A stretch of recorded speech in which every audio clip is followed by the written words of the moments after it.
땡땡 운임이라 뭘까요? 이겁니다. 전주 대비 상하이 컨테이너 운임지수 하락폭입니다. 예, 지금 전주 대비해 보면 27.98포인트가 떨어졌습니다. 이게 여러분 갑자기 이렇게 계속 떨어지는 거 진짜 이해 못하겠습니다. 이해 못하겠어요. 너무 갑자기 떨어집니다. 제가 여러분들에게 상하이 컨테이너 운임지수 어제 제가 말씀을 드릴 때 제가 지표를 잘못 봤어요. 그때는 2월 24일 날 1077.55라고 말씀을 드렸는데 제가 실제로 다시 찾아보니까 946.68이더라고요. 죄송합니다. 제가 착각을 했습니다. 그렇지만 분명한 것은요.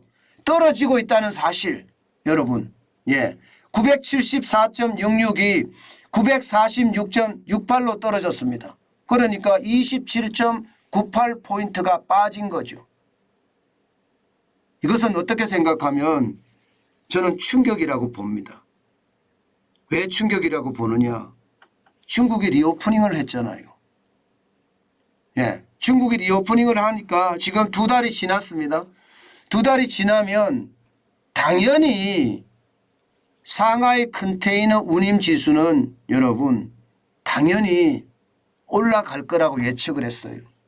올라갈 거라고. 시장의 어느 누구도 말입니다. 상하이 컨테이너 운임지수가 떨어질 거라고 예측한 사람은 아무도 없습니다. 그런데 지금 떨어져도 너무 많이 떨어지니까 불안불안하다 이렇게 이야기합니다.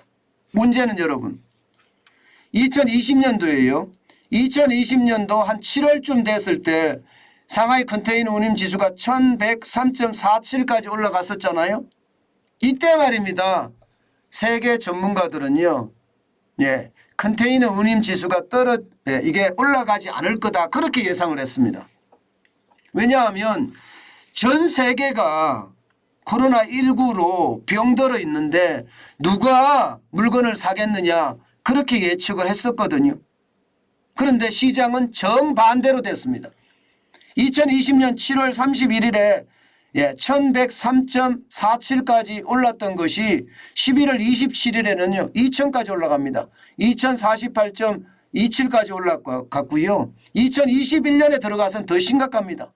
이게 3000, 4000, 5000까지 올라가다가 2022년 1월 7일 작년입니다. 5109.60으로 막 올라가까지 했습니다. 60까지. 이게 뭐 폭등이 장난이 아니죠. 그렇게 따지면 2020년 1103.47에 대비해 보면 여러분 거의 말입니다. 5배 가까이 올라갔습니다. 5배. 이게 세계 경제가 코로나 때문에 침체가 돼서 물동량이 줄어들 거다 이렇게 예상을 한 거잖아요. 컨테이너 운임 지수라는 게 물동량이 많아지면 이게 운임이 올라가는 거 이거잖아요. 그죠? 그런데 거꾸로 말입니다. 5배 가까이 올라갔습니다. 그러니까 시장에서는요. 이게 도대체 어떻게 된 일이야 이렇게 생각할 정도로 심각하게 봤거든요. 게다가 말입니다. 2022년 1월 7일에 5109.60까지 기록을 했을 때 말입니다. 그 이후에 분명히 이게 급격하게 떨어지지는 않을 거다. 시장은 그렇게 예측했어요. 그런데 시장은 정반대예요. 굉장히 급격하게 떨어집니다. 2월 11일에 4980.93까지 떨어지더니 7월에는 3000, 9월에는 2000이 깨졌습니다. 그리고 지금은요. 1000까지도 깨졌습니다. 1000까지도.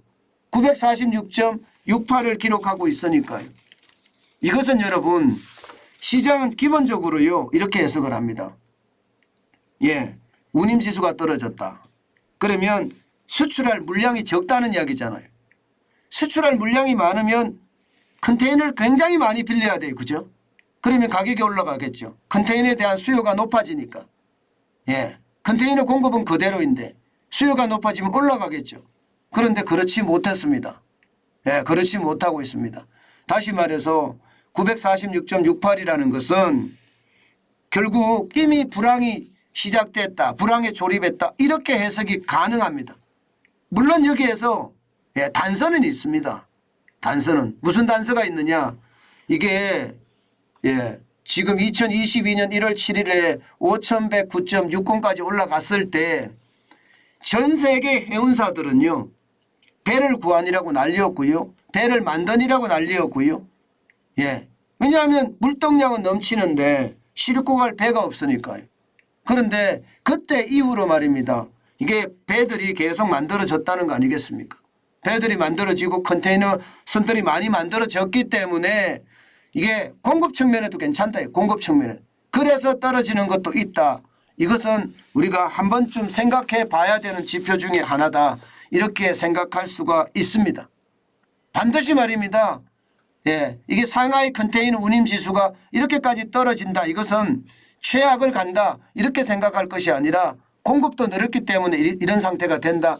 이 정도로 이해하시면 어떨까 싶습니다. 그런데 이게 항공운임도 떨어지거든요. 실제 말입니다. 발틱 항공화물 운임지수가 지난 24일에 2,404포인트를 기록을 했습니다. 그런데 전주 대비해서 3.2% 하락을 했습니다. 1년 사이에 34%가 떨어졌습니다. 2021년 12월에 5,254포인트와 비교해 보면 54%가 급락한 수치입니다. 그러면 여러분 보세요. 화물, 배로 실어 나르는 운임도 떨어지고요. 화물, 항공으로 실어 나르는 운임도 떨어졌다. 이것은 결국 말입니다. 어떤 공급이 늘었다고는 하나 결국 말입니다. 경기가 불황 쪽으로 가는 것은 아닌가 그런 해석도 지금 가능합니다.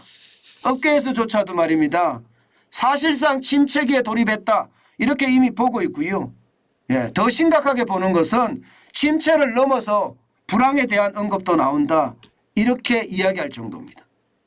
그것은 여러분 결국 말입니다. 이게 지표 하나를 보면 시장 전체를 다 이해할 수는 없지만 어느 정도 이해까지는 가능하거든요.